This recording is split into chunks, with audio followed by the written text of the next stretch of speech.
Hey students, welcome to my channel. So class 12 के results आ चुके हैं और मेरे काफ़ी स्टूडेंट्स के रिजल्ट बहुत अच्छे आए हैं एंड इट्स हाई टाइम कि अब आप भी अपनी पढ़ाई शुरू कर दो, क्योंकि आप लोगों के लिए ये काफ़ी टफ होने वाला है। ये लॉकडाउन ख़त्म नहीं हो रहा एंड स्कूल्स एंड कॉलेजेस बंद हैं, जो कि पता नहीं कब खुलेंगे और आप लोगों को स्टडी करने में बहुत दिक्कत हो रही है क्योंकि क्लास नहीं है, कुछ नहीं है। तो आप लोगों को इस टाइम पे स्टडी को कंटिन्यू करना बहुत ज़रूरी है, क्योंकि ये ईयर आप लोगों के लिए बहुत इंपॉर्टेंट है। By the end of the year ये सब ठीक हो जाएगा और आप लोगों को एग्जाम देना पड़ेगा और कोर्स बहुत लंबा है, तो आप जल्दी से कवर अप नहीं कर पाओगे। इसीलिए आप अभी से ही अपनी पढ़ाई रेगुलरली करो और मेरे वीडियोस को फॉलो करो। प्लीज आप लोग ये वीडियोस ज्यादा से ज्यादा शेयर करो, क्योंकि बहुत सारे ऐसे स्टूडेंट हैं जो अभी पढ़ाई बिल्कुल नहीं कर पा रहे, तो उनके लिए ये बहुत हेल्पफुल होगा। So let's start our last video, जिसमें हमने किया था क्वेश्चन नंबर 15 तक, और आज हम सॉल्व करेंगे क्वेश्चन नंबर 16, 17 एंड 18, जो कि लास्ट क्वेश्चन है सिंपल इंटरेस्ट का।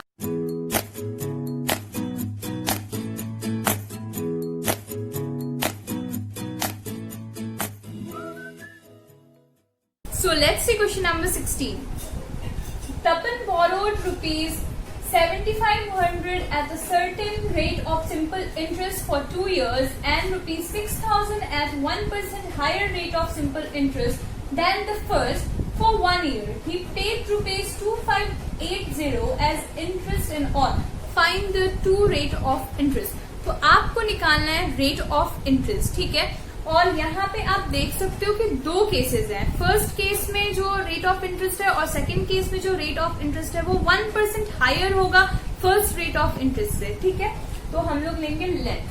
तो let the rate of interest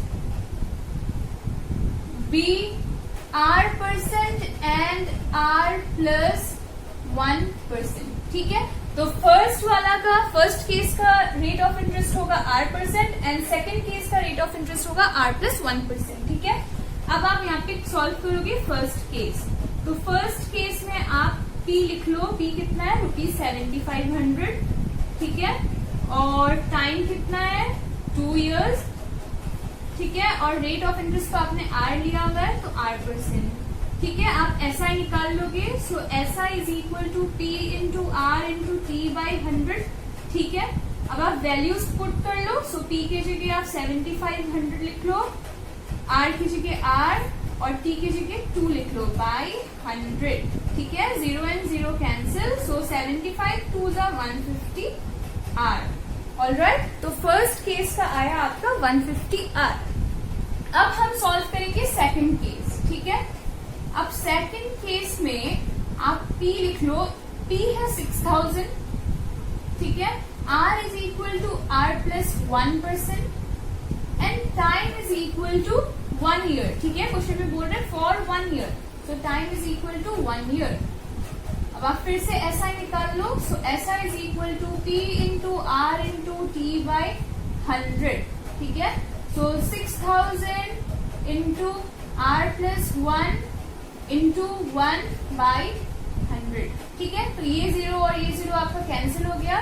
so 60 R plus 1, ठीक है। तो आपका सेकंड केस का SI आता है 60 R plus 1। As per the question और क्वेश्चन के हिसाब से उसने जो टोटल इंटरेस्ट उसे जो मिला है वो है 2580। तो हम दोनों इंटरेस्ट को ऐड करके 2580 लिखेंगे, ठीक है। तो अकॉर्डिंग टू द क्वेश्चन, तो पहला केस का इंटरेस्ट आपको मिला था 150 R, तो आप 150 R लिख दो, प्लस सेकंड केस में आपको कितना इंटरेस्ट मिला था? 60 R प्लस 1, तो 60 R प्लस 1 लिख दो, इज इक्वल टू क्वेश्चन में ऑलरेडी बताया हुआ है कि उसे टोटल जो अमाउंट मिला है इंटरेस्ट के तौर पे वो उसे मिला हुआ है 2580, तो 2580, ठीक है। अब आप इसे सॉल्व करोगे। So 150 R plus 60 R plus 60 is equal to 2580, ठीक है।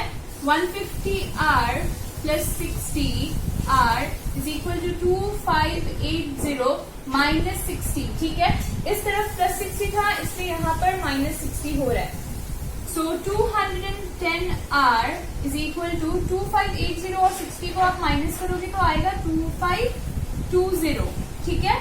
अब आप इसे सॉल्व करोगे, सो यहाँ पर ये मल्टीप्लीकेशन है, उस साइड पे ये डिवाइड हो जाएगा।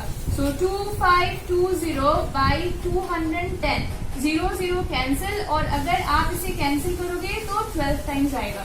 Therefore R is equal to 12%, ठीक है। सो R आपका आया 12%। आपको और एक R निकालना है जो कि सेकंड केस का था। So rate of interest in second case, तो कितना था? R+1 था, ठीक है। तो आप R+1% लिखोगे, तो R की जगह आप 12 पुट करोगे, +1%, सो इट इज 13%, ठीक है। तो आपका रेट ऑफ इंटरेस्ट आया 12% and 13%। So let's see question number 17. The difference in simple interest on a certain sum of money at 14.5% per annum in 3 years and 4.5 years is ₹696. Find the sum. ठीक है, तो आप clearly देख सकते हो कि यहाँ पे भी दो केसेस हैं। फर्स्ट केस में 3 साल दिया हुआ है और सेकंड केस में 4.5 years दिया हुआ है, ठीक है। और आपको निकालना है द सम ऑफ मनी। इस जो क्वेश्चन में दी हुई है वो है the difference in simple interest on certain some of money is 696। तो डिफरेंस जो है सिंपल इंटरेस्ट का वो दिया हुआ है 696 और हमें निकालना है सम। तो हम लेट ले लेंगे, let the sum be ₹P, ठीक है। उसके बाद हम सॉल्व करेंगे फर्स्ट केस, ठीक है। तो फर्स्ट केस में आपको प्रिंसिपल तो पता नहीं है, तो ₹P ही हो गया। Rate of interest 14.5%, time is equal to 3 years, ठीक है। अब आप SI निकाल लो। So SI is equal to P into R into T by 100, ठीक है। अब आप इसके वैल्यूज पुट करोगे। सो P के नीचे P लिख दो क्योंकि इसका वैल्यू पता नहीं है। R के नीचे 14.5 और टाइम पे 3 बाई 100, ठीक है। इसे सॉल्व कर लो। P into 145 into 3 by 100 into 10। ये 10 कहाँ से आया? आपने डेसिमल पॉइंट हटाया है इसलिए नीचे पे 10 आ गया है, ठीक है। 435p बाई 1000, ठीक है। तो फर्स्ट केस तो सॉल्व हो गया। अब सॉल्व करेंगे हम सेकंड केस। तो सेकंड केस, ठीक है। P is equal to ₹P because P अभी तक हमें नहीं पता है। R is equal to 14.5% because rate of interest जो था वो दोनों के लिए सेम था। और time is equal to 4.5 years, ठीक है। 4.5 जिसको हम कन्वर्ट करेंगे तो आएगा 9/2, ठीक है। 9/2 years।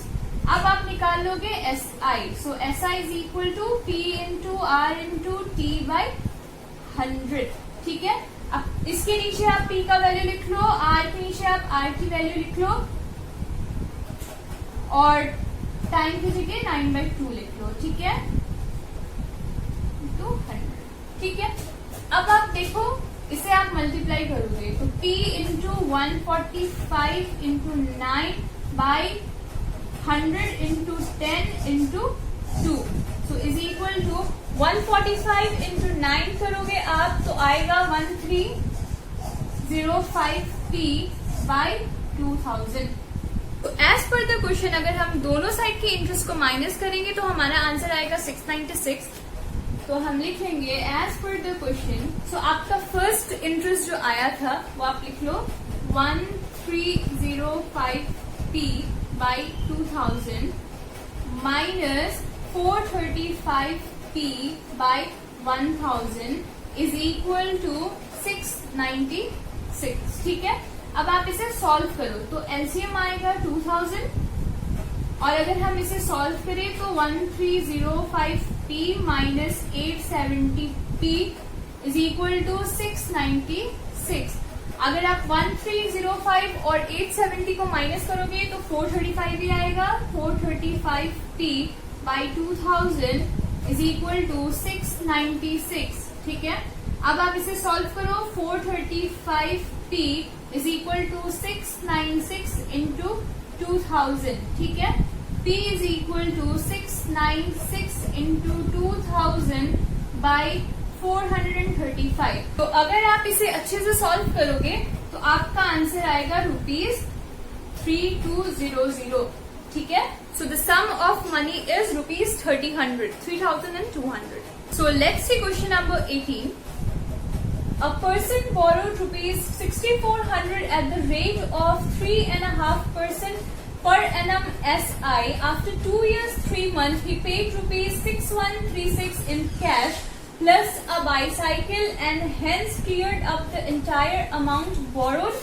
Find the value of bicycle. ठीक है, तो इस क्वेश्चन में बोल रहे हैं कि एक इंसान था जिसने ₹6,400 बोरो किया और उस पे इंटरेस्ट था 3.5 मतलब 3.5% और 2 साल 3 महीने बाद उसे पे करना था कुछ अमाउंट। ठीक है, तो उसने क्या पे किया है, 6,136 उसने कैश में दे दिया है और बाकी के अमाउंट उसके पास थे नहीं, तो उसने क्या किया, उसने बाईसाइकिल दे दिया है। ठीक है, कि मेरे पास भैया तो पैसे नहीं है, आप ये बाईसाइकिल रख लो।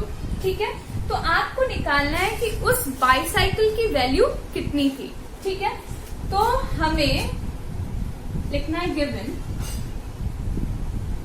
आप P लिखोगे जितना उसने अमाउंट बोरो किया है, that is ₹6,400, rate of interest 3.5%, that is 7/2%, time is equal to 2 years plus 3 months। ठीक है, तो 3 months को कैसे लिखोगे, देखो 2 + 3 months जिसे हम लिख सकते हैं 3/12। ठीक है, तो 2 प्लस, अब आप इसे कैंसिल कर दो, तो 3 1 से 3, 3 4 से 12, सो 1/4।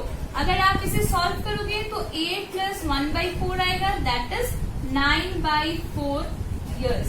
ठीक है, तो आपको टाइम भी अच्छे से निकालना है, ये नहीं कि ईयर्स और मंथ में लिख के छोड़ दिया। ठीक है, अच्छे से आप यहीं पर सॉल्व कर लोगे। सो अब आपको निकालना है अमाउंट, तो हम अमाउंट का फॉर्मूला लेंगे, amount is equal to P + SI। ठीक है, तो P की जगह आप P की वैल्यू पुट करो, दैट इज 6,400 और SI की जगह आप फॉर्मूला लगाओगे P × R × T/100। ठीक है, अब 6,400 + 6,400 × R, तो R के नीचे आप R की वैल्यू पुट करोगे जो कि था 7/2 और टाइम के नीचे आप टाइम की वैल्यू पुट करोगे जो था 9/4। ठीक है, अब यहाँ बाई 100 कर देंगे। अब आप इसे सॉल्व करोगे तो देखो 0 0 तो कैंसिल हो गया। ठीक है, अभी आप इसको 4 से कैंसिल कर सकते हो, सो 4 1 = 4 एंड 4 6 = 24। ठीक है, अब ये 2 8 = 16, so 6,400 + 8 × 7 × 9, so is equal to 6,400 + 504। अगर आप 8 × 7 × 9 करोगे तो 504 आएगा। ठीक है, और आप इसे आप ऐड कर दोगे तो कितना आएगा, 6904। ठीक है, तो अमाउंट आया आपका 6904। अब आप निकालो cost of bicycle, so cost of bicycle. ठीक है, अब आप देखो टोटल जो अमाउंट आया है वो आया है 6904, वो दिया था 6136। ठीक है, तो आपको माइनस करना है, तो 6904 - 6136 इज इक्वल, अब आप इसे माइनस करोगे तो आएगा 768। ठीक है, therefore the cost of bicycle is ₹768। तो आज हमारा सिंपल इंटरेस्ट का चैप्टर कंप्लीट हो चुका है और नेक्स्ट वीडियो से हम करेंगे compound interest. So till then keep studying, keep practising.